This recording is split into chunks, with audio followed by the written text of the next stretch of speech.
everyone. Welcome to the Charlotte Mason Show. I'm your host, Julie Ross, and today I am here talking to you all by myself. It's been a while since I've done a solo episode, and today I'm going to be talking about teaching letters and sounds to children.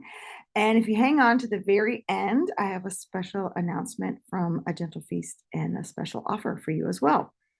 So I get asked about this quite a bit. If you're familiar with A Gentle Feast at all, I have an introductory reading curriculum called 100 Gentle Lessons in Sight and Sound, which uses Charlotte Mason's approach to teaching reading through learning sight words and then having sound lessons, which teach them those phonic skills. And it does it through nursery rhymes. This is what Charlotte Mason recommended. But I often get asked by people, well, how do I teach them their letters and sounds? They need that before they're able to jump into these formal reading lessons. So if you're familiar with Charlotte Mason at all, in her first volume, Home Education, she has a whole chapter in there on these beginning formal reading lessons. And she recommends waiting till around age 6. And sometimes people get the impression that that means Charlotte Mason didn't do anything before age 6 in terms of reading readiness. And that is not true at all. So home education is written from birth through around age 9. So it was a series of lectures that she was giving to raise funds for her church, and they were eventually put together into home education. So there's lots of kind of different topics in that book, but kind of a foundational approach for kind of raising young children in terms of great habits that you want to build in, so with that, when they're ready for formal schooling, they have those habits in place. They have spent time out in nature. They have read really good books. And she talks about teaching letters and sounds as games, as things that you just naturally play with children. So in home education on page 201, she says, let the children alone and he will learn the alphabet for himself, but few mothers can resist the pleasure of teaching it. And there's no reason why they should, for this kind of learning is no more than play to the child. And if the alphabet be taught to the little student, his appreciation of both form and sound will be cultivated. When should he begin? Whenever his box of letters begins to interest him. The baby of 2 will often be able to tell the names of half a dozen letters, and there's nothing against it, so long as the finding and naming of letters is a game to him. So, she's saying children are naturally going to kind of pick up on their letters if they're in this kind of print environment and they're at home with their parent. And especially if they have older siblings, that really helps out a lot. But as moms, we love to teach that. It's fun, right? Which is the key here is not to make this formal, okay, now we are going to sit down. Here's your little workbook with all the letters of the alphabet that you need to trace, and we're going to do formal schooling here. This is a game when children are interested in it. So she said, when are they ready? What she's saying, even a 2-year-old, when they get their little box of letters out and starts to play around with it, is when you can start to introduce some of these concepts, but it's not a formal pressured situation. My children have those little foamy bath letters from the time they were babies. And so, they'd be in the bathtub and they'd be holding up a letter. And I'm like, oh, like, baby, and focusing on the sound that the letter makes. I think that's really key as well. We oftentimes want them to just like sing the ABCs, right? And learn the names of the letters. Well, to a little child, the ABC song isn't any different than any other song that they've learned the words to. They're not associating the letter A, the shape of it, with the sound ah when they're singing ABCs. It's just some kind of sing-song rhyme to them. So, you do want them to see it, and you do want them, if they're able to play with it and kind of have some sensory letters as well. And then just kind of focusing on the sounds at first, not necessarily the names of the letters, like Charlotte was saying. Those kind of things will come by and by as they're experimenting and playing with these letters. Another thing to keep in mind too is to have lots of print things around. Have those foam letters, have wooden letters. I don't even know if they still make this, but we had this leapfrog letter thing where you would put the letter into the little magnet contraption that went on the fridge, and it would sing this little song, and it would make the sound of the letters. And my kids had that from the time they were babies, and it was super fun. Play those kind of games when you're in the grocery store or in the car. I spy something that starts with the b sound. Can you find it? Oh, bananas, yay. Okay, we're driving down the road. I see something that starts with the t, truck, right? Get them playing these kind of games, and it'll make it very seamless to the child. So learning to read follows the same developmental pattern that our children get for lots of things. So first, a baby is able to kind of babble, right, and just make a bunch of sounds.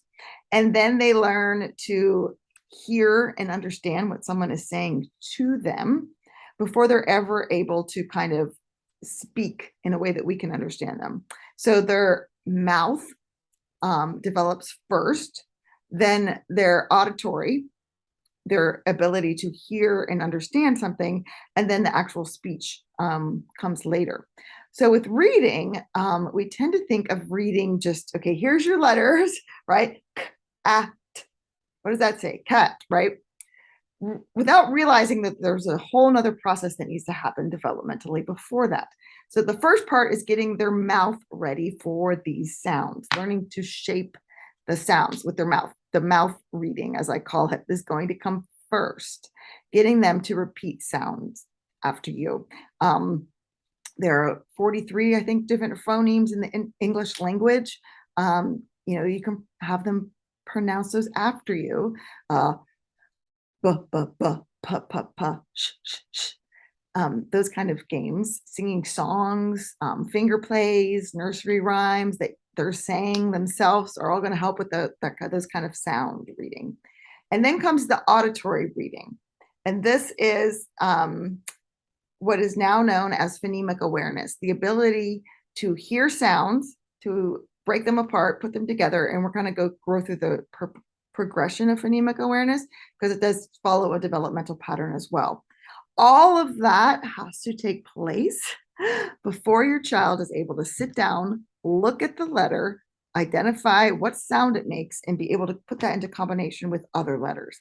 We tend to skip that foundational phonemic awareness component and we jump right into the reading. If your child's come from a very literature rich home where you read a lot of books, where you talk a lot about books, where you sing a lot of songs, where you play some of these letter games, oftentimes they can just transition fine to the visual reading component.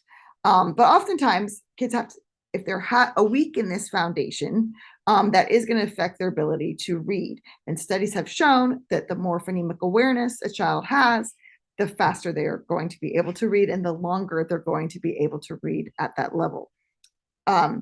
So again, phonemic awareness is just the ability to hear letters and sounds and be able to manipulate them with by hearing them and then by talking before they're, like I said, before they're ever going to see them.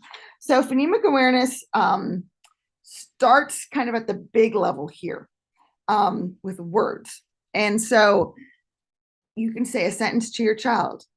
I see a baby boy. How many words did I say? So can they count all the words that you're saying? Then you can focus on syllables. So syllables are the big sound chunks in words. So for example, Julie has 3 syllables. I'm sorry, 2. Julie, I can count. Charlotte has 2 syllables. So 2 big sound chunks. It's kind of like where you're taking a breath in the middle of a word if you say it slowly. You can play that kind of game with all the names of the people in your family, the names of their friends, the names of the things that you see in the room, colors, break them apart and say, okay, how many syllables do you hear? It helps if they clap and you're kind of doing it with them at first till they get the hang of it. That's showing that they're able to hear the breaks in a word. So again, you're starting with the word first. How many words do you hear in the sentence that I say?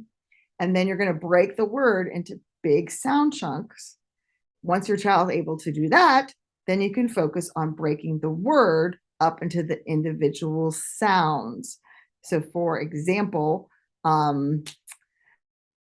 mat. How many sounds are in three. Mm, ah. Can you hear each of those individual distinct sounds and be able to count them? So that's just kind of like the beginning basics of the phonemic awareness. Able to identify if words rhyme or not. So rhyming words have the same ending sound. They don't have to be spelled the same, but they're going to sound. So again, we're focusing on what we're hearing, not necessarily what we're seeing yet. So they're not seeing these words. And I love that, Charlotte Mason, all of her approach to every subject kind of builds on this. She was so wise in understanding how children develop, and you could tell she just observed children so much in order to develop her theories. But children, they start off with kind of big and then break things down into details. They start with what they know and then they expand out from there. So starting with kind of a whole big word and then breaking that word apart makes sense. It's also developmentally appropriate. And now researchers say that makes complete sense. So, so you're starting with that counting, starting with that hearing, rhyming words. So we can divide a word into an onset and a rhyme. So the onset is like the beginning sound in a word. If it's a consonant, if a word that starts with a consonant, that's the onset of the word. If it starts with a vowel, that might be a little bit harder for your kids to identify, like ant, but it's the beginning sound. And then the rhyme is the kind of vowel to the end of the word. So that's why I said it's hard, like in a word like ant, because the vowel, that's all one rhyme. But the onset would be that beginning sound. So if it was can't, the onset's that first sound k, and then the rhyme rime would be ant, can't, k, and ant. So reading lots of things that rhyme to your children will really help them be able to kind of naturally absorb that pattern of the language. So nursery rhymes are fantastic for that. And I believe that's one of the reasons why Charlotte Mason started off with these formal reading lessons of using nursery rhymes, that children would have heard these multiple times before they're ever able to break apart these sounds. Twinkle, twinkle, little star, how I wonder what you are, star, are, they rhyme. And so by hearing that song, playing these finger plays, doing these things when children are younger, they're then going to be able to identify if words rhyme or not. So that would be like the next step of phonemic awareness. If I say cat, house, do those rhyme? Do you hear that ending sound? Does it sound the same to you? Okay. So that's the first skill, is you can give your children two words and just ask them, do these words rhyme? Once they're able to do that, then you can ask them to give you a word. That's a harder skill. So do cat and house rhyme? They're going to say no. Okay, well, can you give me a word that rhymes with cat? Mat, right. Cat, mat, both end in at. They rhyme. There's lots of rhyming books out there. My son loved this one called Don't Be Silly, Mrs. Millie. And it was all about this teacher at school, but she would say things that rhymed, but that were wrong. Like, okay, class, hang up your hats and goats. And then the class would say, no, you're so silly, Mrs. Millie, you mean our coats. So they're hearing goats and coats rhyme. Again, it's a fun way to kind of read these stories with your kids, sing these songs, do these nursery rhymes, and ask them, do these rhyme or not? Okay. Again, this isn't necessarily like, let's sit down, we're having our formal lessons. It can be, and it helps to have kind of that structure. But this is really simple. Maybe 5 minutes a day, you're kind of playing these kind of phonemic awareness type activities with your child. And again, going through these developmentally steps and seeing how they progress, because not every child progresses on the same timeline. Not every child, the day they enter kindergarten, is able to learn how to read that very day. And as a former kindergarten teacher, that used to really bother me, because, we don't expect every 9-month-old to start walking. There's a developmental time when it's considered standard between 9 and 18 months, I think. And then if it's after that, then, there might be some concern. Same with reading. There's a different ages where these kind of phonemic awareness skills will start to develop in your child. Some develop sooner, some develop later. Doesn't mean your child anything with their ability to be able to read or their intelligence or anything like that. And so seeing it kind of as this developmental process, I think kind of eliminate some of the fear and pressure that we put on ourselves as parents wanting our children to learn how to read. I mean, it is so crucial. It is so important. It does make up so much of their learning and their self-education that they're going to be doing later on.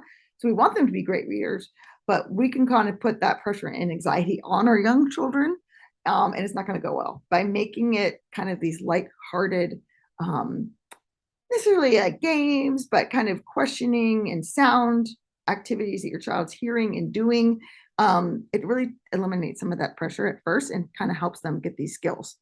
So again, we went through words to syllables to individual sounds within words, counting them. We talked about, can they identify if words rhyme or not? And that all that makes up what they call phonemic sensitivity, kind of like just a very general understanding of how words and sounds come together and kind of playing with those chunks. Then we're going to focus a little bit deeper here on some of the specific, more phonemic awareness skills. So like I said, there's 43 phonemes in the English language. Now your child's going to start playing with those individual sounds here. So the first level of that is blending. That is when a child is able to put sounds and letters together. So think of, the first step is we're going to put everything in the same pot here. Okay, so start off with syllables first. Again, bigger sound chunks are better. So you say the syllables to your child and you ask back, okay, what did I just say? What word did I say? So you could say pencil. What word is that? Pencil. Can they put the sounds together?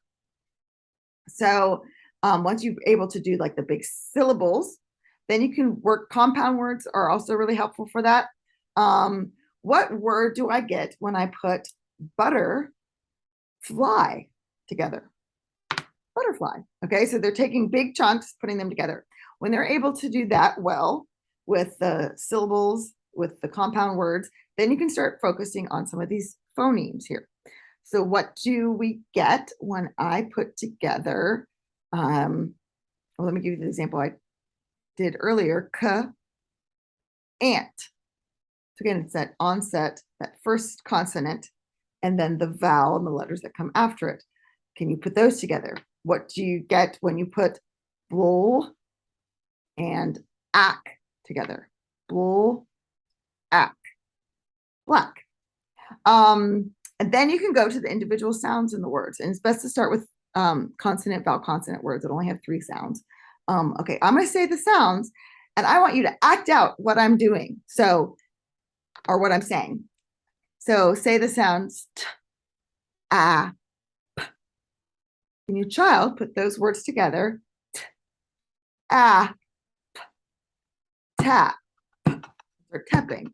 It could be ah, and they need to hop. Okay, so you can give kind of make it this interactive, game again, right? They don't realize that what they're doing here is building their reading knowledge. Again, they're just like, oh, my mom's making this silly game where she just says stuff and I have to put it together and figure out what she's saying. And again, take some of that pressure off of it. So that's blending, that's putting together. That's the first level. And then the second level is the opposite of that, segmenting, breaking things apart. You're going to start the same as you did with the blending. You're going to start with syllables first, the big sound chunks. So what 2 syllables do you hear in the word pencil? Okay, so they should say pencil. What 2 words do you hear in baseball? Baseball. Okay, that's not syllables, that's a compound word. So again, can they put the compound words together first, and then can they break them apart? The segmenting would come later. That would be a harder skill. Doing the onset and rhyme. So break apart into the beginning and end of the word band. And. Okay. And then you get to the same thing, just to the consonant, vowel, consonant, 3-letter words. So you're going to have them break it apart. So I'm going to say a word. You tell me the sounds that you hear. Tap. Can they say back to you? T, a, p. Okay, that's a much harder skill. If they're at that point where they're able to segment the sounds in a word that you're saying to them, that's kind of an indication for you that they're probably ready for, excuse me,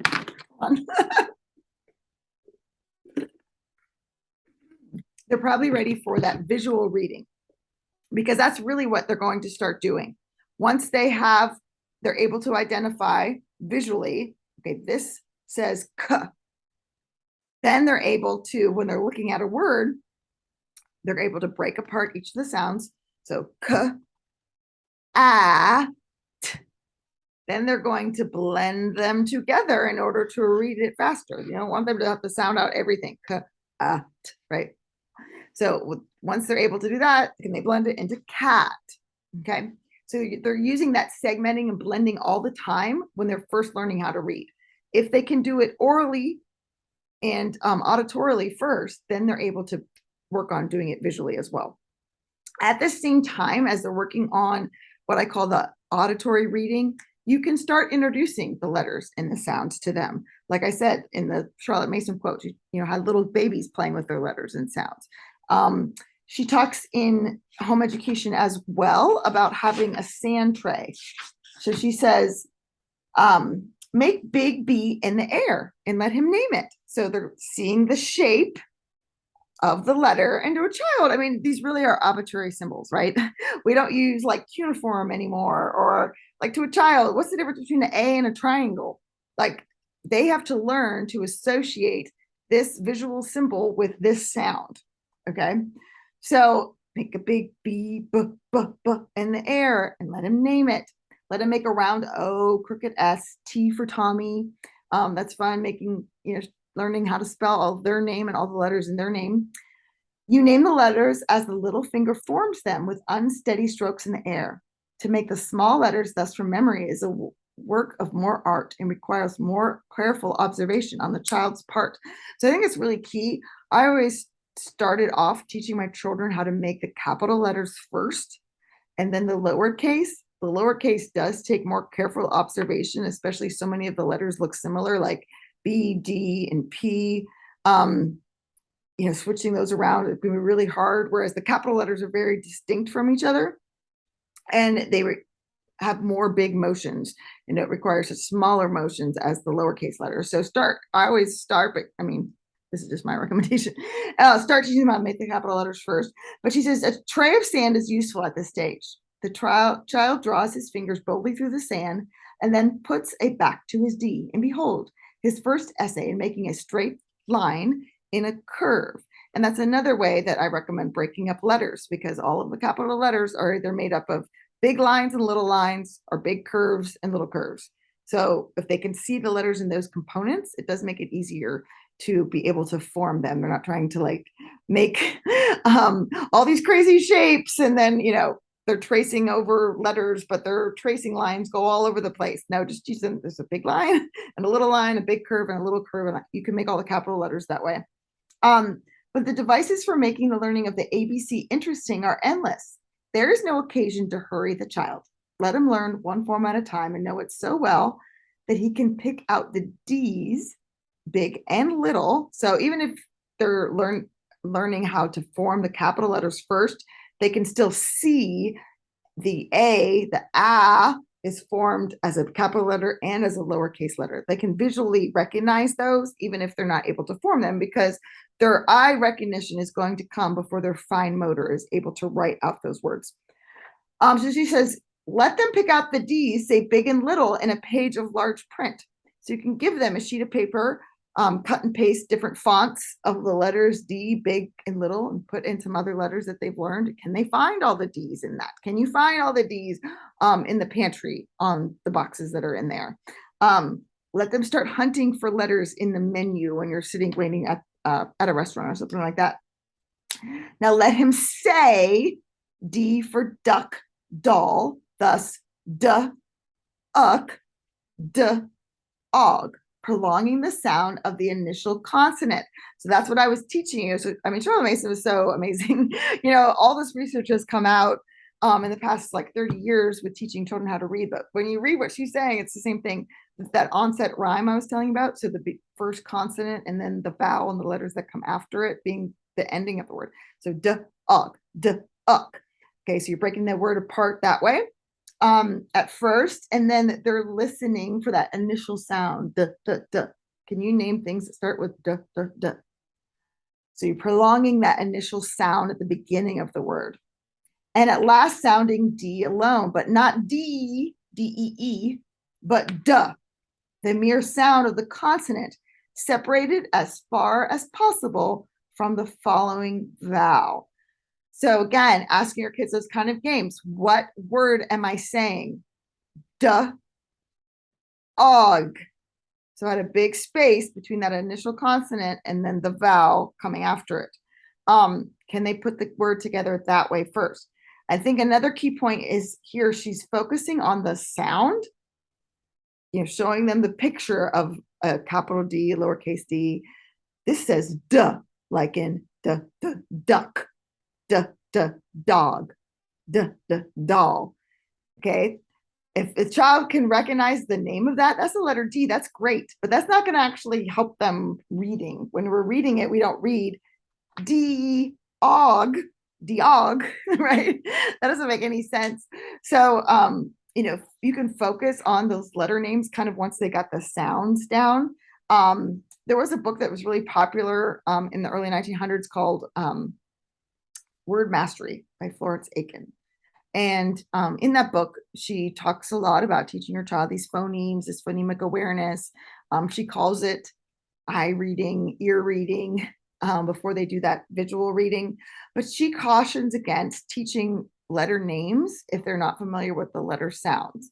And that's something that I did as well when I taught kindergarten, because again, you don't say the letter name when you're actually reading the letter. So it's not T-op, it's T-op, top.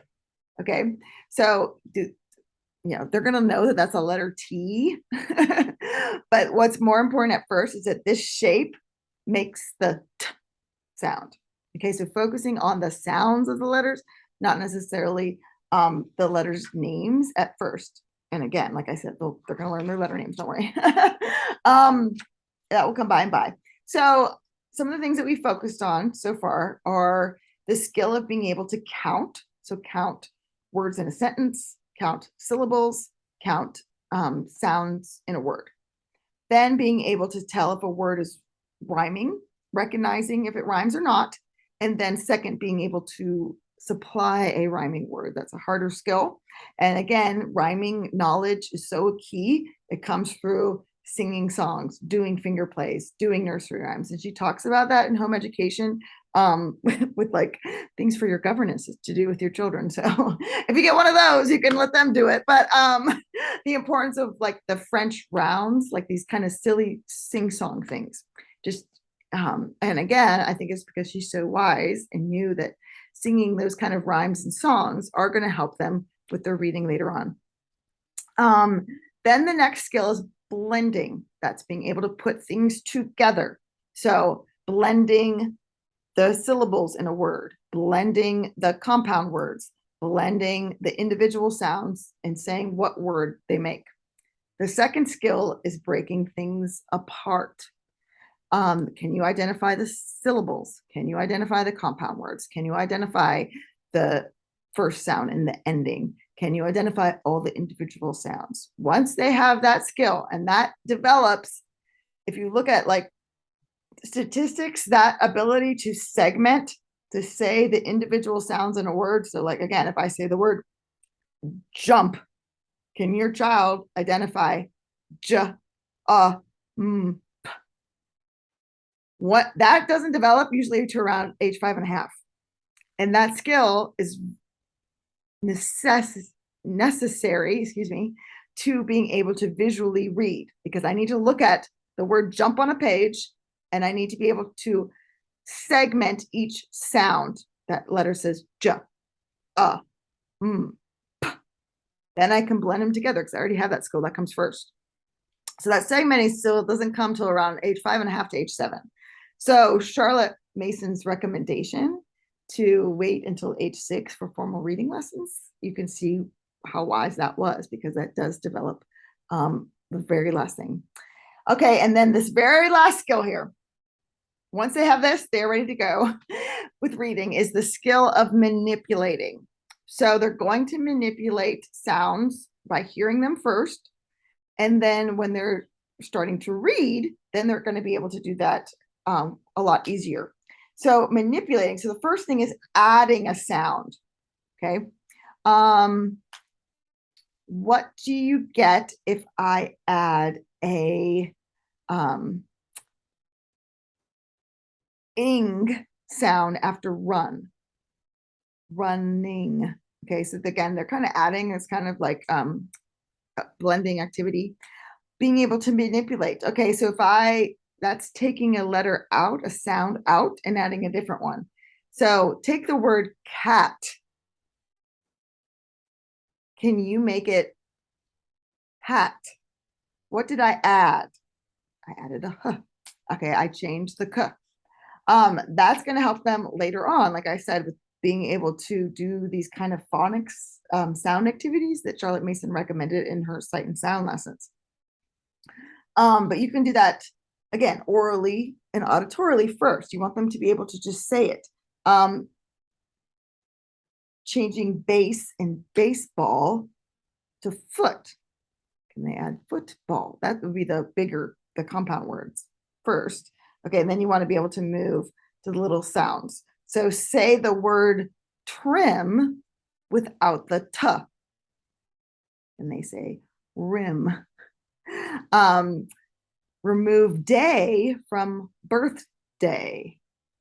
What am I left with? Birth. So again, manipulating is kind of playing with different sounds, taking the sounds that you hear in a word and either adding a new sound or taking a sound away and substituting a new sound. That is the precursor skill that is going to help them with doing this. So once they're able to segment, break a word apart into its individual sounds, and then can they start to manipulate some of the sounds. It's going to be easier at first, starting with the first letter of a word. Like I said, changing cat to make it hat. I'm just changing the first sound there. Later on, changing the ending sound, and then the vowel sound in the middle of a consonant vowel consonant word is going to be the hardest for them to be able to manipulate and change. So it's, again, playing these kind of simple 5-minute activities with the child is going to give them such a foundation that when they are able to sit down and you're doing a formal reading lesson and you're breaking apart the word star, for instance, from the nursery rhyme, Twinkle, Twinkle, Little Star, they can learn that word by sight. Again, Charlotte Mason said children need this captivating idea. So the word star is very interesting. It doesn't look like any of the other letters in that line. But then you can also play around with some of the sounds there. If I have the word star and I take off the s, what am I left with? Tar. And then they can build other words from that, other words that rhyme with star. What else rhymes with star? Oh, car, far. Well, how are they able to do that? Well, they've been doing those kind of rhyming games previously. They've learned that skill. So then when it comes to being able to actually visually manipulate those, can I take the word are and change it into far? I know, oh yeah, all I have to do is take away these two sounds. The R stays the same and out of, okay? That kind of phonemic manipulation is what really at the beginning of reading skills they need. So in order to be able to read, understand words, they play around with these sounds and being able to manipulate them, not just by, hearing it and telling you. That's how you start. But then once they're able to do that with their letters, their reading is really going to take off. So that sounds kind of complicated, but it's really not. You can go online and just search up phonemic awareness games and find a whole bunch of games that you can do with your young child at home. I really recommend having a sand tray to teach them how to form their letters. And like I said, I recommend starting off with capital letters first and then teaching them how to form their lowercase letters, because lowercase letters are so visually similar that they can be tricky. So learning capital letters first will help. Again, that visual component, that visual discrimination is something that kind of happen later in some kids. So teach capital letters first, like Charlotte Mason recommends, teaching them, I have a line and a curve. It could be a big line, small line, big curve, little curve, but with a line and a curve, I can make all the capital letters, and showing them how to break that apart. A sand tray is super helpful because it has that sensory component. So as they're running their finger through the sand, it's sending signals to their brain, not just looking at the word, but having that resistance in the sand helps build their fine motor skills that will help them with a pencil later on. I do not recommend starting off teaching how to write with a pencil.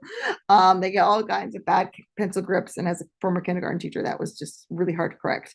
So always, please start off with sand. A sand tray is great. If you can't do that, you could do a chalkboard. Again, you're getting that kind of sensory feel that you just don't get on with a pencil and a paper. Plus, you want them to have things that are smaller, kind of have that fine motor pincer grip. Pencils are just too big for little children's fingers, that they're just not ready for those. So a little piece of chalk is easier. If you have to, you can use a crayon, but I recommend breaking the crayons in half. Even a crayon is slightly too big for smaller children, to break it in half.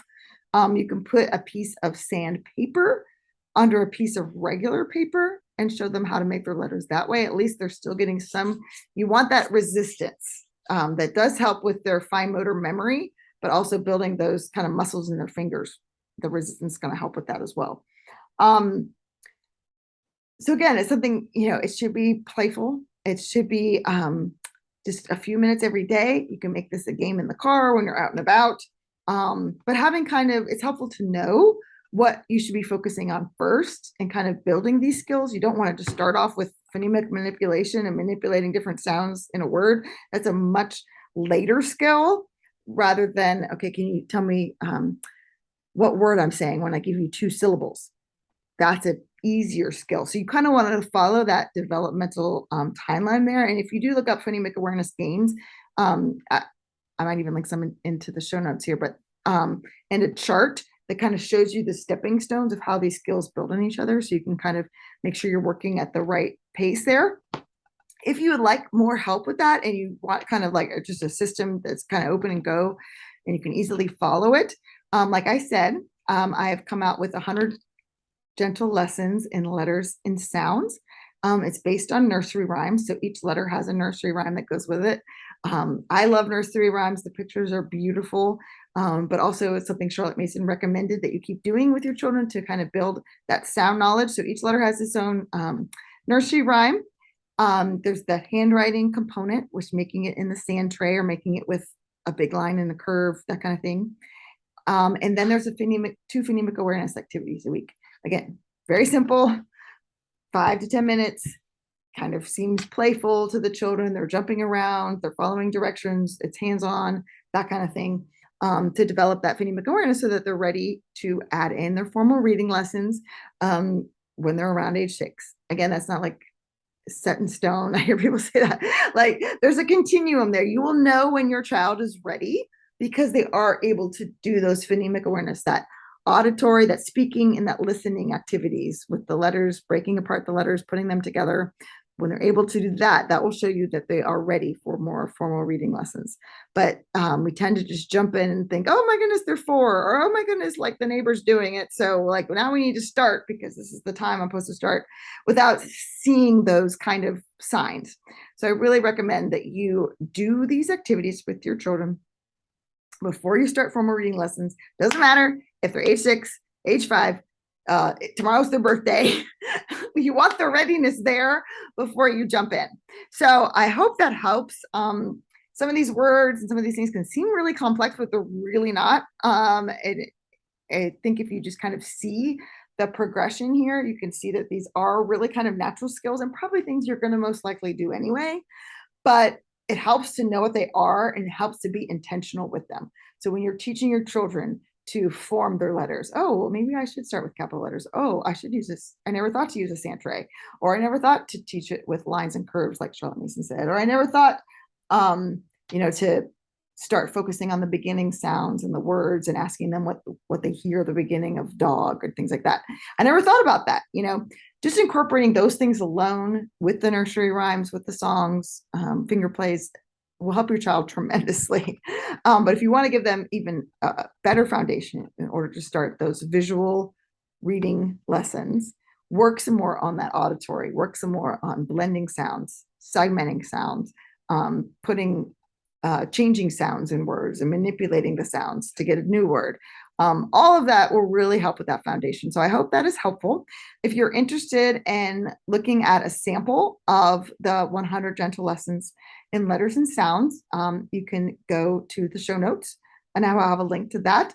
Also, as a special thank you to all my podcast listeners, if you use the code CM podcast, that's all one word, all lowercase, at agentlefeast.com, you'll get 20% off through the end of 2022. So if you're listening to this and it's still 2022, you can still get the discount. So the link will be in the show notes at homeschooling.mom.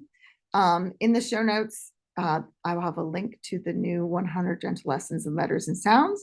If you use code CM podcast, all lowercase, all one word, you will get 20% off through the end of 2022. So thank you all for listening. I hope this was helpful, and I will see you all again later. Bye now.